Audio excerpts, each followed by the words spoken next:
మనం ఏదైనా ఒక పని చేయాలి అని అనుకుంటూ ఉండగానే ఊరంతా పిలిచి డమార్ కొట్టేస్తూ ఉంటాం. ఎందుకంటే మనది అసలే ఓటవాయి, ఏది మనసులో దాచుకోలేము, అన్ని వాగేస్తూ ఉంటాం కదా. ఒక సీక్రెట్ ఉండదు, ఏమీ ఉండదు, అన్ని వాగేస్తూ ఉంటాం. అందరూ మన వాళ్ళే కదా, ఏముందిలే చెప్తే అనేసి అనుకుంటూ ఉంటాం. కానీ అందరూ మన వాళ్ళే కారబ్బా.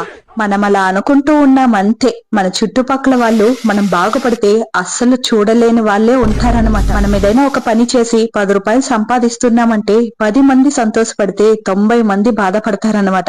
అది బాధ అని చెప్పకూడదు, ఫ్లోలో అలా చెప్పేశాను. కుళ్ళుకుని చచ్చిపోతూ ఉంటారనమాట. అయ్యయ్యో అది సంపాదించేసింది, అది కార్లు బంగ్లాలు తీసేసింది అని కుళ్ళుకుని చచ్చిపోతూ ఉంటారే కానీ మనం బాగుపడ్డాం అని చెప్పుకుంటే అవునా మంచిది అని చెప్పేవాళ్ళు చాలా తక్కువ మంది ఉంటారు.